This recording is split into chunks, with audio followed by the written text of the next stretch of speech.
साथियों, जय हिंद, वंदे मातरम, जय जगत। गांधी टीवी सच सच की तरह, सच के लिए मरते दम तक। हम हमेशा कहते रहे हैं नरेंद्र मोदी जो वर्तमान प्रधानमंत्री हैं, उनको प्रधानमंत्री बनाने के पीछे सबसे बड़ा हाथ वसुंधरा राजे सिंधिया और अशोक गहलोत का है। क्या कारण है और क्या वो परिस्थितियां थी जिसके तहत वसुंधरा राजे सिंधिया और अशोक गहलोत के द्वारा नरेंद्र मोदी का वैश्विक नेता के रूप में जन्म हुआ। पूरी कहानी सुनने से पहले मैं आपको एक छोटी सी कहानी अलग बताऊंगा जो इस पूरी एपिसोड को कड़ी के रूप में जोड़ता है। अपने दूसरे कार्यकाल में मुख्यमंत्री के रूप में अशोक गहलोत और वसुंधरा राजे सिंधिया दोनों ने जमकर चुनाव लड़ा, लेकिन किरोड़ीलाल मीणा की गणित ने बीजेपी को राजस्थान में सरकार बनाने से रोक दिया और किरोड़ीलाल मीणा के कुछ निर्दलीय, जिसमें प्रसादी लाल मीणा, रामकिशोर सैनी, अंजू धानका और तमाम अन्य नेता थे जो विधायक जीत कर आए निर्दलीय रूप में, किरोड़ीलाल मीणा के ग्रुप के लोग। और उसके बाद परिस्थितियां बहुत तेजी से बदली और राजस्थान में किसी भी सरकार को बहुमत नहीं मिला, लेकिन सबसे बड़ी पार्टी के रूप में कांग्रेस उभर चुकी थी और उस समय किरोड़ीलाल मीणा जीत का जश्न अपने बंगले पर मना रहे थे जयपुर में। और उस जश्न में सबसे बड़ी बात यही थी कि किरोड़ीलाल मीणा और उनके समर्थकों को यह लगा था कि अब राजस्थान की राजनीति उनकी मुट्ठी में होगी। उनके विधायकों के समर्थन के बिना कोई राजस्थान में सत्ता में आ ही नहीं सकता है। साथियों, राजनीति में जो आंख होती है देखने की, वो कभी दिखाई नहीं देती और राजनीति में होता कुछ और है, दिखता कुछ और है। मैं उन दिनों में दूरदर्शन में आपकी आवाज के नाम से एक कार्यक्रम आता था, उस कार्यक्रम में मैं काम करता था। मेरा कैमरामैन लगातार मेरे साथ रहता था और उस समय भी साउथ की मीडिया जो साउथ की भाषा जानती थी, यहाँ की भाषा नहीं जानते थे, उनके बीच का सेतु हम लोग बने हुए थे, क्योंकि मेरे को साउथ की भाषाएं भी आती है। लिहाजा मुख्यमंत्री अशोक गहलोत के बंगले में लगातार मेरी उपस्थिति रहती थी। लेकिन अचानक उस रात 8 बजे दिल्ली से एक फैक्स आता है और उस फैक्स में कहा जाता है कि कल दोपहर 2 बजे एक प्रेस कॉन्फ्रेंस आयोजित की जाए। सीपी जोशी जो उस समय 1 वोट से हार चुके थे, उन्हें राजस्थान प्रदेश का मुख्यमंत्री बना दिया जाए।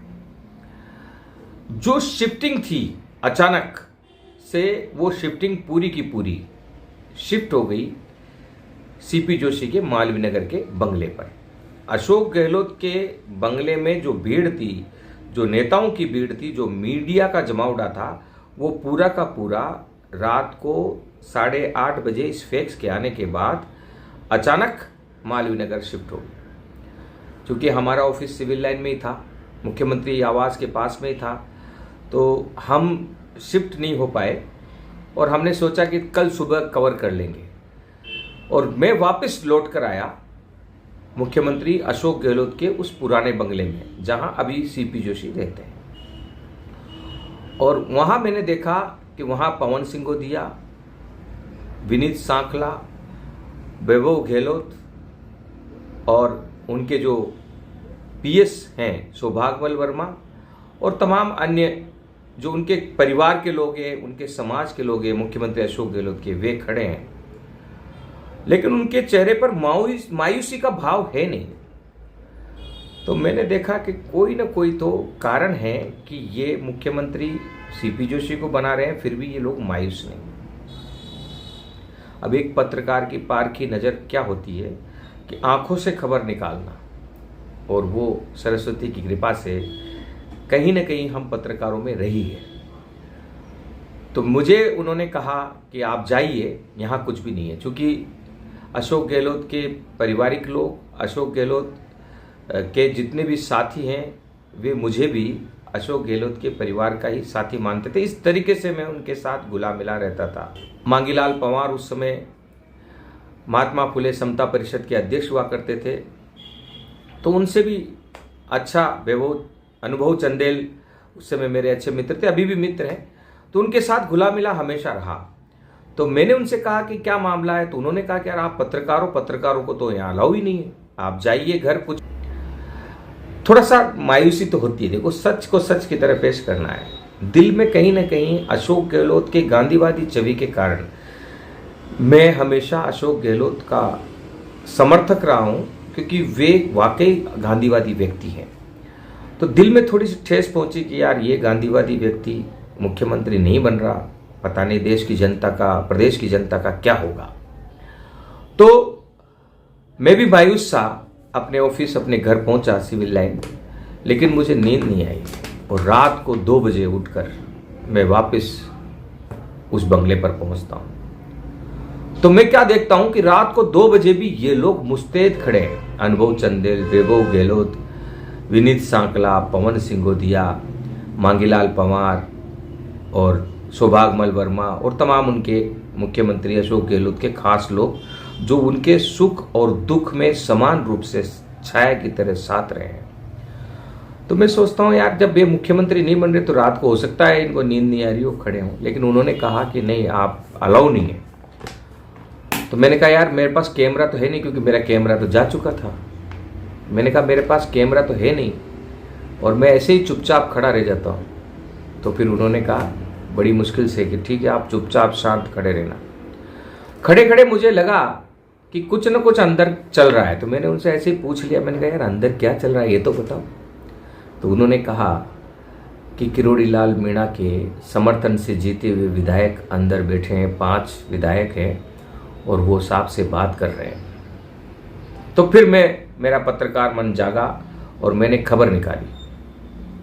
थोड़े से इस क्षण में मेरे पास खबर आई कि अशोक गहलोत ने उन 5 विधायकों को ये कहा है कि आप राज्यपाल के पास जाकर कांग्रेस पार्टी को समर्थन का पत्र दें। सोचिए, एक व्यक्ति कांग्रेस की सरकार बना रहा है और विधायक जो कम पड़ रहे हैं, निर्दलीय विधायक, वो उसके सामने बैठे हैं और तब भी वह महान नायक उन लोगों से कह रहा है कि आप जाइए और जाकर कांग्रेस पार्टी को सरकार बनाने का राज्यपाल को समर्थन दीजिए। चाहता तो वह अशोक गहलोत अपने नाम से भी कह सकते थे कि आप जाइए और मेरे नाम से अशोक गहलोत को समर्थन देते हुए आप अपना पत्र लिखिए, दीजिए। और चाहता तो मीडिया के सामने भी वह इस खबर को ला सकता था कि अशोक गहलोत को निर्दलीय समर्थन देना चाहते हैं। ये खबर निकल कर आ गई। इतनी देर में मेरे मित्र थे उन दिनों में दुर्गेश भटनागर, जो उन दिनों भास्कर टीवी में काम किया करते थे। मैंने उनको फ़ोन किया, क्योंकि मेरा कैमरामैन का फ़ोन मिला नहीं, तो मैंने उनको फ़ोन किया। सर्दी के दिन, दिसंबर का महीना, रात को 2 बजे फ़ोन उठाकर उन्होंने एक ही बात कही। मैंने जैसे ही बात कही उनको, तो उन्होंने कहा कि आपकी खबर अगर गलत निकली या मुझे खबर कवर नहीं करने का मौका मिला तो मैं रात को आने जाने का 2500 रुपये वसूलूंगा। मैंने कहा यार दुर्गेश जी, मजाक क्यों करते हो, आप आइए, खबर सच्ची है। हालांकि वे मजाक ही कर रहे थे, क्योंकि ऐसा कोई हमारे बीच में संबंध नहीं रहा। वो आए और आने के बाद हमने स्टैंड में कैमरे को लगाया और बूम लेकर उन 5 का इंतजार करने लगे। बंगले से बाहर निकलने से पहले अशोक गहलोत बाहर आए। बाहर आकर मेरी तरफ से घूराए। घूरने का मतलब था कि आप मेरे आदमी हो, मैंने मीडिया को अलाउ नहीं किया है, तो आप क्यों हैं। आंखों ही आंखों में मैंने भी नम्र होकर उसका जवाब दिया और आंखों ही आंखों में हमने क्षमा मांगी। गहलोत जी अंदर चले गए।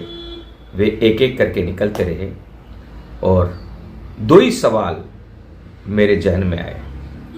एक सवाल था कि आप अशोक गहलोत को समर्थन करने आए हो या कांग्रेस को। सवाल में गहराई है। कांग्रेस बहुमत का आंकड़ा नहीं पाई है और कांग्रेस पार्टी ने 1 वोट से हारे सीपी जोशी को मुख्यमंत्री बनाने की घोषणा कर दी है। कल दोपहर में यानी चंद घंटों के बाद एक प्रेस कॉन्फ्रेंस होनी है और सीपी जोशी के लिए 1 सीट किसी उनके साथी विधायक ने छोड़ने का भी घोषणा की है। और ऐसे में ये सवाल बड़ा महत्वपूर्ण था। मुझे आज भी जवाब याद है सबका। सबने कहा कि हम कांग्रेस पार्टी को तो समर्थन दे नहीं सकते, हम अशोक गहलोत की महानता की वजह से अशोक गहलोत को समर्थन देने आए हैं।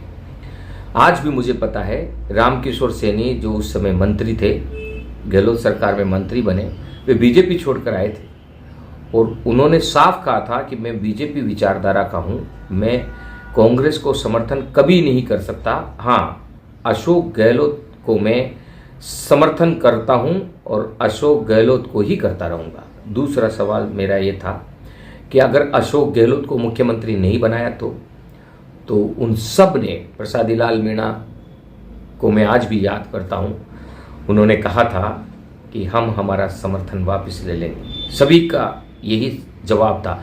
2 ही सवाल और महत्वपूर्ण उसका जवाब हमें मिल चुका था। 5 विधायकों का यही सवाल था। 5 विधायक वहाँ से निकले और उन्होंने जाकर राज्यपाल को अपना समर्थन दिया कांग्रेस के पक्ष में और 5 की गिनती बन गई और हम 3 बजे वहाँ से निकले और हम जाकर सो गए।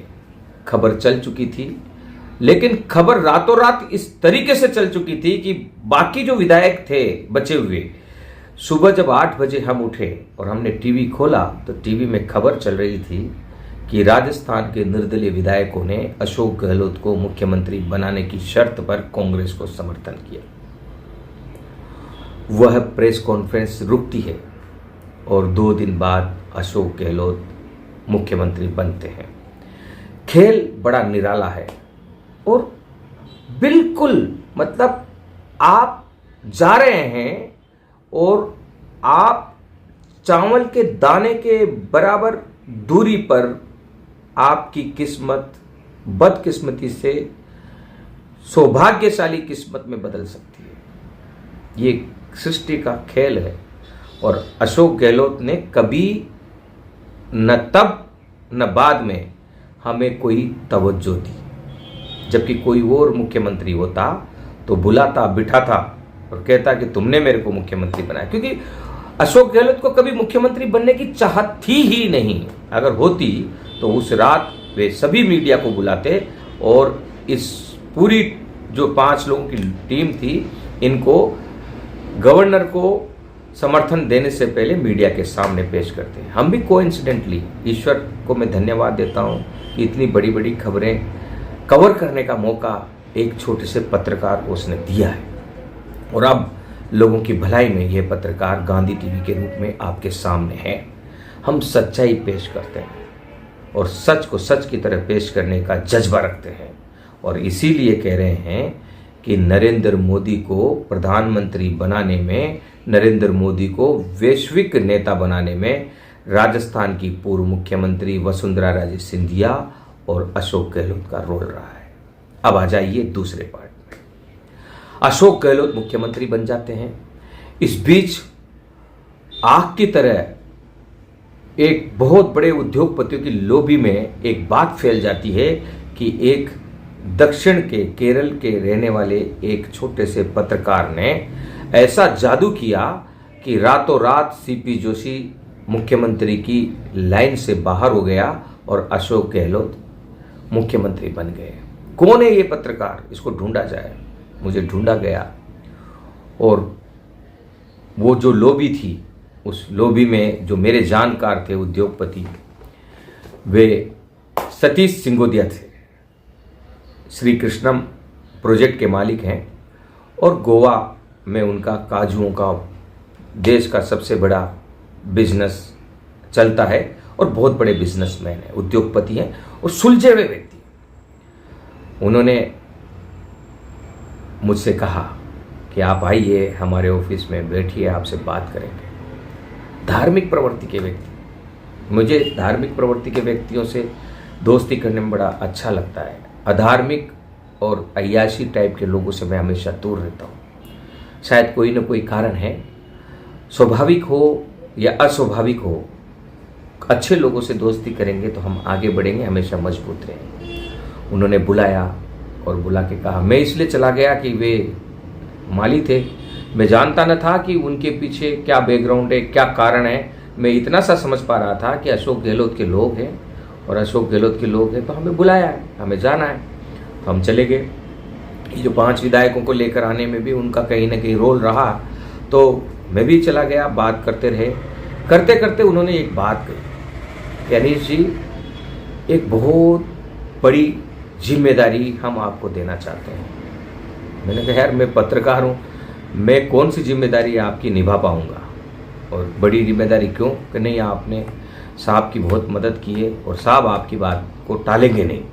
तो मैंने कहा, नहीं यार, उस मदद के एवज में मैं कुछ नहीं करना चाहता। कि ठीक है, प्रदेश के लिए तो आप कुछ करना चाहेंगे, प्रदेश अगर आगे बढ़ता है, प्रदेश की आर्थिक उन्नति होती है तो उसमें तो आप करना चाहेंगे कि हाँ। तो उन्होंने एक बहुत बड़ी फाइल मेरे सामने रखी। वो फाइल 3,30,000 करोड़ के इन्वेस्टमेंट की फाइल थी, निवेश का 3,30,000 करोड़ रुपए राजस्थान में निवेश उस फाइल के द्वारा आनी थी। उस फाइल में अडानी अंबानी से लेकर देश के सभी उद्योगपति शामिल थे, विदेश के भी बड़े बड़े उद्योगपति शामिल थे। उस फाइल में जिंक से लेकर, लाइमस्टोन से लेकर, मार्बल से लेकर सोने तक के माइनिंग के प्रोजेक्ट थे, सोने की खान के भी प्रोजेक्ट थे। 3,30,000 करोड़ रुपए मायने रखता है। और उन्होंने कहा कि ये रिसर्जेंट राजस्थान मुख्यमंत्री वसुंधरा राजे सिंधिया के कार्यकाल में लाया गया है। अब ये रिसर्जेंट राजस्थान शुरू होने को है, इसमें हजारों करोड़, करीब 2,000 करोड़ रुपए इन्वेस्ट हो चुका है, निवेश हो चुका है। और मुझे ये पता है आज भी कि उन्होंने सारी की सारी, करीब 2 दिन हमें उस फाइल को समझने में लगे। उन 2 दिनों में देश के तमाम बड़े उद्योगपतियों के एजेंट्स, उनके पीए, उनके मैनेजर्स, उनसे बात करने का मौका मिला, उनसे मिलने का मौका मिला। सब ने मुझे समझाया कि देश के लिए, प्रदेश के लिए कितना ये महत्वपूर्ण है। व्यापार में इतना जानता नहीं था, जितना मैं समझ पाया। और मैं उस समय के जो चीफ सेक्रेटरी थे श्रीनिवासन जी, उनके पास पहुंचा, क्योंकि वो भी केरल के थे, साउथ के थे, और अच्छे पत्रकार होने के नाते कुछ संबंध हमेशा बड़े अधिकारियों से मेरे रहे हैं। और बड़े अधिकारी, अगर आप वाकई राष्ट्रभक्त हैं तो कलेक्टर से लेकर चीफ सेक्रेटरी तक आपकी बात वे मानेंगे, अगर आप राष्ट्र के लिए काम कर रहे हैं। इसीलिए आज गांधी टीवी सब्सक्राइबर में तो बहुत छोटा मीडिया है, लेकिन हमारे जीवन में जो काम किया गया है वो बहुत बड़ा महत्व रखती है। हमने हमेशा देश के लिए काम किया है। तो श्रीनिवासन जी से बात हुई, उन्होंने कहा कि ठीक है, मैं इसको देखता हूं और सीएम साहब के मेज पर रख पाता हूं। 2 सप्ताह बाद मुझे उसी उद्योग घराने की लोबी ने बुलाया और कहा कि यार, सीएम साहब ने इस रिसर्जेंट राजस्थान की फाइल को नकार दिया है, मना कर दिया है। मुझे निराशा नहीं हुई, क्योंकि मैंने कभी कुछ चाहत रखी नहीं, बड़े कामों में कभी 1 रुपया नहीं मांगा। जो छोटे मोटे जनहित के काम होते हैं वो जनता के चंदे से होते हैं, हमेशा मैं उनसे ही लेता हूँ, किसी उद्योगपति के सामने मैं हाथ नहीं फैलाता हूँ। कुछ एक मेरे मित्र हैं जो मुझे भीख नहीं देते, राष्ट्र निर्माण के लिए मदद करते हैं, मैं उनके सामने हमेशा हाथ फैलाता रहा, क्योंकि समाज सेवा के लिए भीख मांगना जायज़ है, कोई गलत बात नहीं। तो 2 सप्ताह बाद फिर उन उद्योगपतियों में से कुछ लोगों की मीटिंग होती है और उसमें ये तय होता है कि चलो कम से कम सोने की खान का काम तो शुरू किया जाए। तो उन्होंने कहा, अनीश जी, सोने की खान की फाइल आप एक बार और दोबारा पुटअप करो। तो मैंने कहा, यार, सारा फाइल कैंसिल कर दिया, सीएम साहब ने सारी पूरी रिसर्जेंट राजस्थान फाइल कैंसिल कर दी, लौटा दी। तो अब क्या करें? तो उन्होंने कहा कि नहीं यार, आप कैसे भी करके सोने का, क्योंकि अगर सोना राजस्थान में निकलता है तो राजस्थान का पूरे विश्व में नाम होता है। बांसवाड़ा में वो सोने की खान थी, अभी भी है। और जब हमने उस फाइल के बारे में डिटेल ली तो पता चला कि जितना पैसा उसमें इन्वेस्ट हो रहा है उतना ही उसमें सोना मिल रहा है। यानी जो कंपनी सोना निकाल रही है उसको उतना ही सोना मिल रहा है जितना कि उसमें पैसा इन्वेस्ट हो रहा है। कंपनी की क्रेडिबिलिटी बढ़ती है, इसलिए लोग बाग कभी कभी बड़े बड़े काम कर लेते हैं। मैं वापस टी श्रीनिवासन जी के पास गया और उनको बताया कि सर ठीक है, सारी प्रोजेक्ट आप एक तरफ कर दो, 30,30,000 करोड़ का इन्वेस्टमेंट आप सब एक तरफ फेंक दो, कभी इस फाइल को छूना ही नहीं, कचरे में डाल दो। लेकिन अगर सोने की फाइल आप चला दो, सोने के खान की फाइल आप चला दो, तो प्रदेश का नाम पूरे विश्व में विख्यात होगा कि राजस्थान में सोना निकलता है, तो हमारी क्रेडिट बढ़ेगी, हमारी वैल्यू बढ़ेगी पूरे विश्व में। तो उनको भी थोड़ी बात समझ में आई। तो उन्होंने कहा कि यार ये काम करो, क्योंकि एक बार वो रिसर्जेंट का फाइल पुटअप कर चुके थे तो वो दोबारा कर नहीं सकते थे। तो उन्होंने मुझे CS राजन जी के पास भेजा, वे भी साउथ के थे और उद्योग विभाग के प्रिंसिपल सेक्रेटरी थे। उनके पास मैं पहुंचता हूं और मैं उनको समझा कर मैं उनको कन्वे करने में सफल हो जाता हूं। और उन्होंने कहा कि ठीक है, मैं ये मुख्यमंत्री की मैं इस तक पहुंचाता हूं और उनसे बात करता हूं। वो फाइल सोने के खान वाली, जिसमें 200 करोड़ रुपए निवेश हो चुके थे सोने निकालने की जानकारी लेने के लिए कि कितना सोना इसमें निकलेगा, 200 करोड़ रुपए उसमें निवेश हो चुके थे, खर्च हो चुके थे। उसके बाद वो सोने की फाइल पहुंचती है मुख्यमंत्री अशोक गहलोत के पास और बाद में एक निराशा भरी खबर आती है कि सोने के खान की फाइल को भी मुख्यमंत्री अशोक गहलोत ने नकार दिया है। किसी भी हालत में वे उस समय बीजेपी द्वारा समर्थित उद्योगपति की लॉबी को राजस्थान में काम करने का अवसर नहीं देना चाहते थे। उनकी नज़र में, अशोक गहलोत की नज़र में, बीजेपी के अनुसार काम करने वाले उद्योगपति हमेशा देश का, प्रदेश का तथा जनता का शोषण कर उस पैसे से बीजेपी को पोषित करने का काम करते हैं। यह उनकी नज़र रही, उन्होंने उसको भी नकार दिया। रिसर्जेंट राजस्थान की पूरी फाइल लगभग 2000 करोड़ रुपए खर्च होने के बाद सरकार बदलने के कारण कचरे में चली गई। सरकार बदलती है तब क्या क्या गड़बड़ होता है, कितना नुकसान होता है, ये हम पत्रकार लोग जानते हैं। आपको भी बता रहे हैं कि इस स्तर पर कई बार हजारों करोड़ रुपए पानी में बह जाते हैं सरकार बदलने के कारण। अब वह रिसर्जेंट राजस्थान में जो लॉबी थी, जो लोग थे, अब उनका तो हजारों करोड़ रुपए नष्ट हो गया। बिजनेसमैन, व्यापारी अगर अपना पैसा खर्च होता है, कहते हैं व्यापारी का अगर 100 रुपये खर्च हो जाए तो वो 200 रुपये डालकर उस जो खर्च हुआ है उसकी भरपाई करने की कोशिश करता है। तो वे इस कोशिश में रहे और उन दिनों में नरेंद्र मोदी का पिटा हुआ फॉर्मूला वाइब्रेंट गुजरात में चल रहा था। 28 सितंबर 2003 में शुरू किया गया वाइब्रेंट गुजरात 2017 तक भी जम नहीं पाया और लगातार फिजूल खर्ची की फाइल में मोदी का ड्रीम प्रोजेक्ट वाइब्रेंट गुजरात अपना नाम दर्ज कर रहा था। ये जो रिसर्जेंट राजस्थान की जो टीम थी, जो लॉबी थी, वो पूरे हिंदुस्तान में अपनी नुकसान की भरपाई करने के लिए जगह ढूंढ रही थी। हम बात कर रहे हैं रिसर्जेंट राजस्थान 3,30,000 करोड़ रुपए का वाइब्रेंट गुजरात में समावेश होने की और साथ ही नरेंद्र मोदी के वैश्विक नेता के रूप में उभरने की। जैसा कि मैं कह रहा हूं, कोई व्यापारी अगर काम करता है, उसका 100 रुपये का नुकसान हो जाता है तो 200 रुपये और डालकर उसे वापस निकालने की कोशिश करता है। तो ये जो 3,30,000 करोड़ का जो प्रोजेक्ट था, जिसमें सोने की खान का भी इन्वेस्टमेंट का प्रोजेक्ट था। ये सब लोग सारे उद्योगपति ढूंढते रहे कि कहां हमारे नुकसान की भरपाई की जा सके।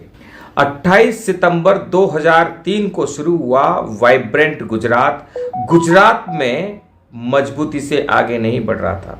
2017 तक हिचकोले खा रही वाइब्रेंट गुजरात को जब रिसर्जेंट राजस्थान का सहारा मिला, 3,30,000 करोड़ के उस प्रोजेक्ट का सहारा मिला, तो वाइब्रेंट गुजरात वाकई वाइब्रेंट होने लगा, वाकई ताकतवर बनने लगा।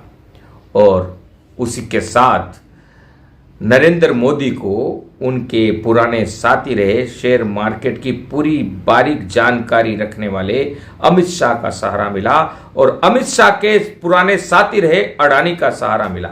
और तीनों की इस तिकड़ी ने हिंदुस्तान के जमीन को अपने आधिपत्य में लेकर, हिंदुस्तान की व्यापारिक नीति को अपने आधिपत्य में लेकर हिंदुस्तान के आम जनता के खजाने में डाका डालने की योजना को सूत्रपात किया। और आज जब अडानी वैश्विक रूप से बर्बाद हो चुके हैं, उस बर्बाद अडानी को मजबूत करने में नरेंद्र मोदी पूरी ताकत लगा रहे हैं। साथियों, एपिसोड बहुत लंबा हो गया है। अगले एपिसोड में हम बताएंगे जो आधार कार्ड आप अपने पास रखते हैं उसके जन्म में एक मुस्लिम परिवार का योगदान है। जी हां, एक मुस्लिम परिवार किस तरीके से प्रताड़ित होकर कश्मीर से राजस्थान आया, राजस्थान में गांधी टीवी के पास आया, और किस प्रकार गांधी टीवी ने फिर आधार की रचना की। अगले एपिसोड में गांधी टीवी सच को सच की तरह, सच के लिए मरते दम तक। जय हिंद, वंदे मातरम, जय जगत।